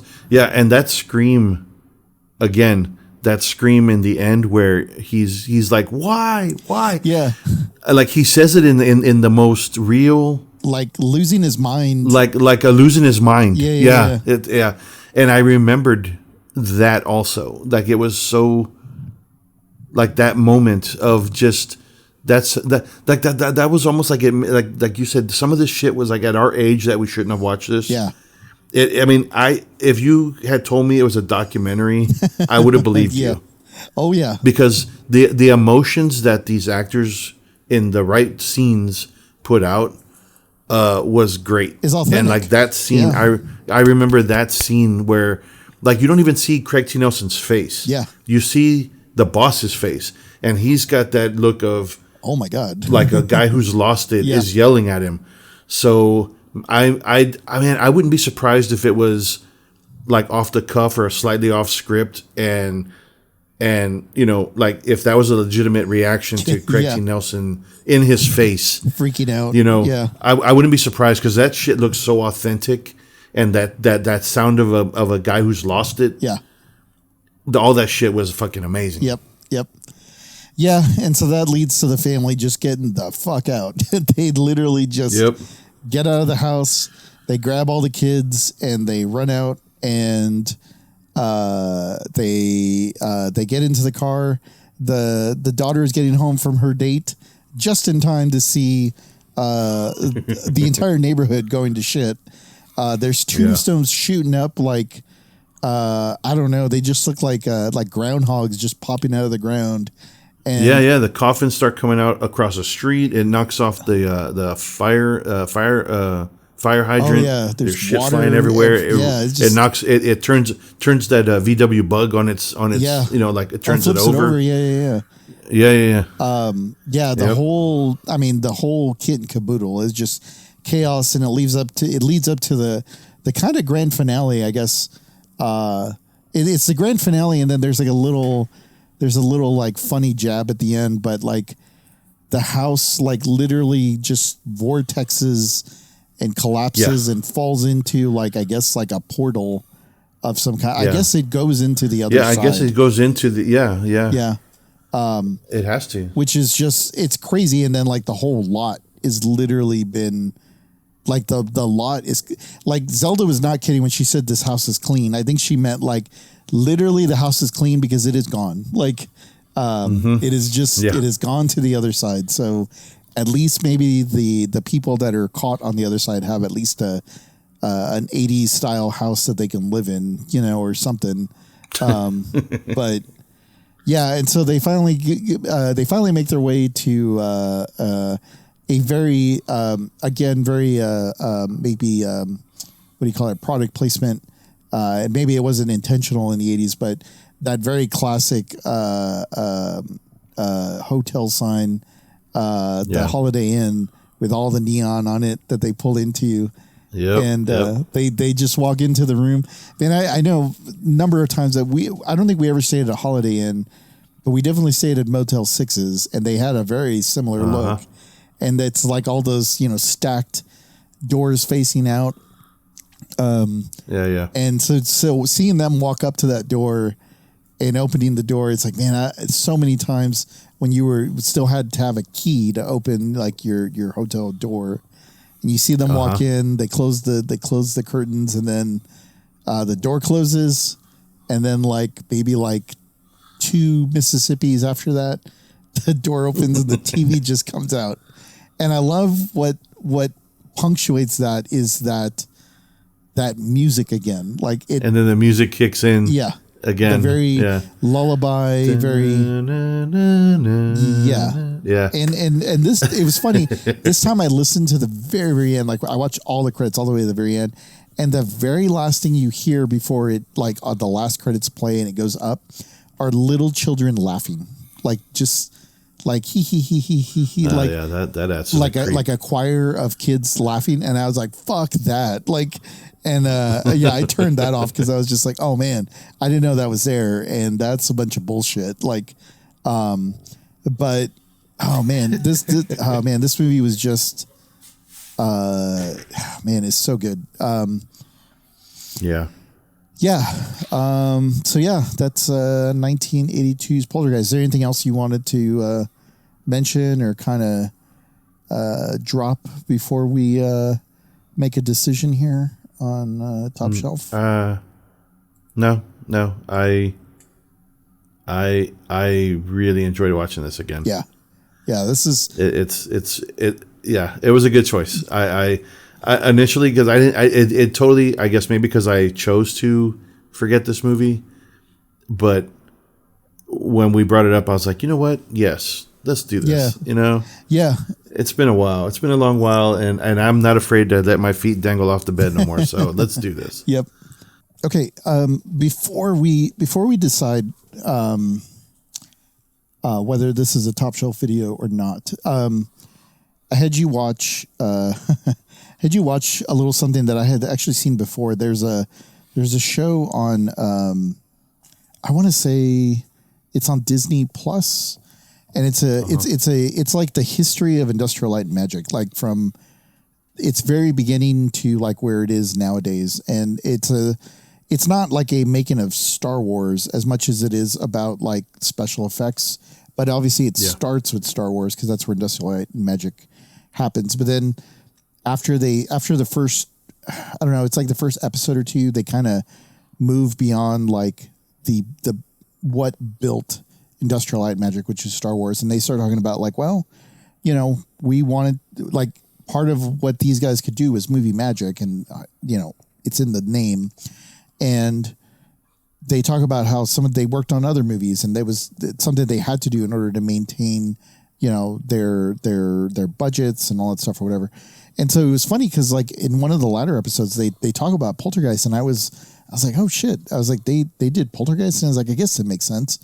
But the one thing in particular that they showed that I had no idea, I never really thought about how it worked, and it was so well done that only now in a higher resolution could I tell maybe a little bit of how it was done. But they show how the house at the end gets pulled into the other side, and I think it was like I had to show it to you because it's the thing that gets me most excited about the things that I do, like when I'm building stuff in 3D or whatever, or even working in video games, because like there's a certain like magic to a lot of that. But in my era of building things in computer, it's not as magical as much as it is like, I think of it as digital carpentry.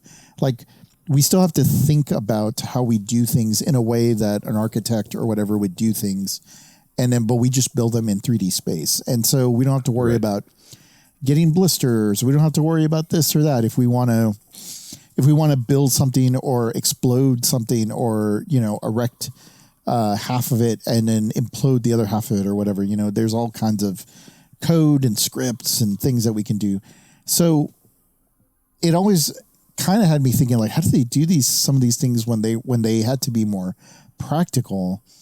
And it was really cool to see that they built a model version of the house. I think like a 1:4 scale. So, I mean, well, no, it probably would have been like an eighth, like 1:8 scale. Because I think a quarter scale would be like way too big, but I think it was like an eighth scale. So it was pretty big. They built a replica of the house so that they could film it. And then they did the classic, like, okay, well, how does a house implode? They built it in a way that they could like pull the house like in on itself with using like piano wire and I guess like a high suction vacuum. And then also I guess they used gravity too, right? So I think they built it and filmed it from the top down so that so that like it would not only pull itself down into a giant vacuum, and they would sort of crush it with like piano wire to sort of pull it in, but then they shot it with two shotguns to coincide with them pulling it all together. That's a hell of a rig, man. Yeah. I mean, I think he also said, he soaked, because it was all balsa wood, and they soaked it so that it would break apart easy once they started pulling the piano wire. Right. It would break apart easier and just go down that little, whatever it was, like, 3-inch wide pipe. Yeah. high yeah, suction dude, that was value. an awesome. That was a crazy video that you sent me the link. Well, to. and the only reason that's pretty awesome. the only reason I bring it up is because like it's people like that make the movies like this, I think, like extra special, because this movie, like, already just this movie, from like an acting and like the things that we were talking about as far as like the tone and like how they were able to make it feel like middle America, like us, and all those things is like one art. And then it's like a whole other art, right? To bring the magic of like the actual poltergeist doing its thing. And for somebody to say like, I want a house to get like pulled into the other side. Like it's funny when people say, I wish I could have a time machine and go back and see when the Declaration of Independence was made or whatever. Like, I actually would like to go back when like people like this were sitting around going like, how are we going to do that? And then some guy's like, I got an idea. This is what we can do. And like, not to say that it was just like right off the cuff. Like, I'm sure there was a lot of back and forth and thinking about it from a very practical, like science / MacGyver / Eagle Scout, all the tricks of the trade, right? Like, it's a very practical, like kid-like thing, except you're doing it as an adult in a way that has to be controlled so that you can figure out how to get it onto film. You know what I mean? Like, that's the part that fascinates me the most, of like how people's brains think about that kind of stuff, because it really is. It's just science, and it's everything that you've kind of learned, like growing up as a person, like as a human on Earth, knowing that if I throw a rock through glass, it breaks. But then if I throw like a certain kind of metal through glass, it'll break a different way. Like, knowing those things and experiencing and practicing and doing those kinds of things is like, to me, is so exciting, because it leads to these sorts of like moments, right? Where someone's like, I know the perfect thing that will like balsa wood will be the perfect wood if we do it just whatever. And we can set up like, this industrial like suction thing that, is going to pull this. And it's just like, man, I want to be there when those ideas just kind of flow. Because like, I know like people like want to know like from me of like how video game stuff gets made. And I think in a lot of ways it's very similar, right? Where you're kind of, you just got to build the momentum of the creative thinking of how that works. But we know what we're working with. Whereas like these guys had to work with their hands, in a way to make it fit the limitations of what they had. Right. And it's just, to me, that's so exciting. Like, you can see in the movie, like you can tell where the film overlays on this, because then when it turns into like an empty lot, you can see the little lines on the bottom where the shadowing kind of blends, and it doesn't blend very well. But at that point, you're not really looking for those things, because a giant house has just been sucked into the other side. So like, none of that really matters. But I look for those things because I now understand how like something like that would get made. So yeah, I wanted to show you that, and maybe we'll put a link or something in the description for this one, because I feel like that's like a very, very cool thing that was done in 1982, right? That just kind of blows your mind when you see that kind of stuff, to go like, man, somebody actually thought about that and like, and they pulled it off, It's pretty awesome. I mean, and it's definitely a lot of respect for the people in the age of building miniatures. Right. Definitely, I mean, as much as I love the digital age that we are now in, it definitely kind of, I mean, I'm sure there's some people still, some directors, I'm sure, still opt to use miniature scale houses or whatever, for certain things that they want to do. But I'm sure that's, because of the awesomeness that like things that you can create in the 3D space, that maybe there's it's become maybe somewhat of a lost art, Absolutely. of like the miniature makers, same for, like stop motion stuff and all that. But, I mean, sometimes people will throw out, they'll bring up, they'll kind of dust things off, and you'll get a good, music video or something, comes up, Yeah, it's still a very practical way of doing things. It's still in a lot of ways better than CG, because like computers can simulate what sunlight looks like pretty good, but it'll never it'll never be as good as the real thing. And so if you have a miniature that's being lit by the sun, it's going to match perfectly what something else is lit by the sun, the same sun, because it is the same sun, right? And you're not calculating that, you're filming it, right? So there's always going to be a place for that kind of stuff. And I think that's why a lot of this really holds up really well whenever it's kind of used in movies like this, because it really is like, that's the way that they did it. And we believed it back then. And we weren't like, oh, that all looks fake. And now we're in an era where it's like, oh, that looks fake, right? Because we know what real looks like. And we grew up on a lot of these reels. And it's like, I don't know how the house got pulled in, but they did it, you know? And that was a real house that vanished. But, you know, come to find out, it's a 1/8 scale of a real house that looks pretty goddamn close to the real thing. And just, you know, it's in slow motion is what we're seeing, right? Because that whole house got sucked into like a vacuum in seconds. And then we're watching it. We're watching it at high speed in slow motion, but it doesn't look like it's in slow motion. It just looks like it's like that the other side is taking it. Yep. So it was a great ending. Yep. Well, we're at that point. Is this a top shelf video? Yes. I was going to say we can do a 1, 2, 3 go. Nope. But I think we don't have to for this one. I think we know. I think we know. This is very much a top shelf. Man, this is a top shelf for sure. Like October edition, right? Like I don't think there's a better time to watch this movie than like the Halloween season when you're wanting to get into the mood of just like spooky, scary movies. I mean, this movie really does have all of it, and it holds up, and it's got all the hallmarks. I mean, we've talked about all of them, and it's directed by Tobe Hooper, Texas Chainsaw Massacre. You know, it's got all of it. You know, so yeah, undeniably like premier top shelf video if that was such a thing. But Poltergeist is a top shelf video for sure. Man, this is kind of a tricky one just with regards to like, you know, the marketing stuff. I feel like obviously the poster, you know, is a great classic poster with her in front of the TV. So like we definitely want that in store.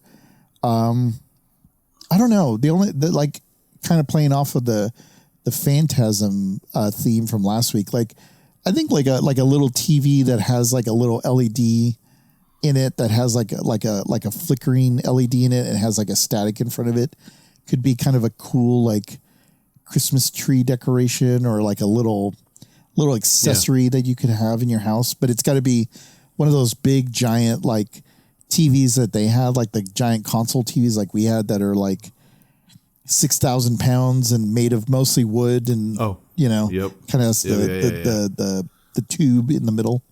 I think that would be kind of cool. Do you want a clown in the shop? Like personally, no, but business is business. So I mean, you know, if it makes if it's good for the shop and for the profit margin, then I'll have to suck it up. But I won't be alone in the building. Yeah. Until all those dolls are out. Until the inventory is like stocked or is completely wiped out. Yeah. Yep. Man, I can't think of a whole lot as far as marketing other than, I mean, I was thinking maybe like a Pez dispenser that looks like a coffin. Like coming, you know, like so like when it's popping out, you know, it just kind of. Yeah, I could see that. That would be a good one. Yeah, something like that. Or I don't know, something. I mean, I guess, you know, because it's very, I guess part of the fall collection. Just a basic shirt with the little girl, you know, in front of the TV, just with the, you know, they're the here. Hands. Yeah. You know, or we could put something like "It's here," and then we can say like "Poltergeist is now available to rent at Top Shelf Video," like, you know, and she can have her hands like on a tape player or something instead of the television or something. Yeah, I could see that. I like that. Do something along those lines. I'm trying to think. You know, it is a tricky one because there's not a lot of whole iconic things in the. I mean, there is, but also not in a way that we could have cool like promo material. Market, promo material that would kind of work in conjunction with like what we're doing in the video store. I mean, I don't know. I mean, I guess we could have like a cutlery sets of like the twisted fork and the twisted spoon. the Poltergeist edition. More like a gag. Yeah, like a gag. Gag gifts. Yeah. The only other few things I can think of is like maybe Zelda's like Tom Cruise aviator glasses that she's wearing. Like, those are the kind of like, I think we all had those glasses like in the 80s. Like, I'm pretty sure we had at some point the long brim, sort of like faded, or I guess like a gradient sort of glasses there. Yeah, I'm always like, I don't know if there's like a vacuum cleaner tie-in. I always felt like there's like a vacuum cleaner tie-in or something with, this house is clean, with like Zelda sort of thing. But like, I don't know how to tie that in necessarily into like a promo item, but not to try to play off too much of what we said last week with Phantasm and like the Plymouth Cuda, but it's like if we did have a rewinder that like it's like a little house or something, and then it's like your tape is clean, after it like rewinds completely, and it kind of plays a little audio or something, but. I don't know. I think this one, like you're right. I think maybe some T-shirts and just, kind of a couple things. But the movie itself, like maybe doesn't really need marketing materials because it's just such a good movie that I think it kind of holds up for itself. So, absolutely a very good top shelf video and a great one for the holiday season. So, that's I guess that's our episode for this week. That's we're kind of unfortunately narrowing down the end of the month, and we got one more spooky movie to kind of escort us out for Halloween, and we're gonna have a very, very busy Halloween this year because Halloween falls on a Friday. It looks like you and I are gonna have to take store duties and make sure everybody gets off so that they have time with their kids, and you're almost an empty nester, and your oldest doesn't go trick-or-treating anymore because he's too old for that, and no, he plays football in high school. So you and I are gonna have to man the shop for Halloween, and we're gonna have lots of people wanting to get their last minute rentals, so expect you and I to work that shift on Halloween, but we may watch our last episode for the month in the shop while we're putting on the movies, and we're going to watch Halloween 3: Season of the Witch, the very, very underrated Halloween movie, I feel like, of the series. And I look forward to talking about that one next week. But until then, if you would like to leave us a comment, you can do that at YouTube or Spotify or any of the places where you're getting your podcasts. And if you rate or review us, that would be much appreciated. We love the feedback. We'd love more feedback if you guys want to send that over. That'd be awesome. You can find us at topshelfvideo.com, and all our links and socials are there. You can email us at topshelfvideopodcast@gmail.com. If you're in the Dallas area, you have one more week to catch the Video Crypt at the Texas Theater. You were up there this past weekend, and I think, every year we're always going to say it's our best year thus far, but this year we got the actual like neon sign. We got the neon sign with the logo. We got like new posters. We got lots of cool stuff this year. I thought the T-shirt designs came out really well.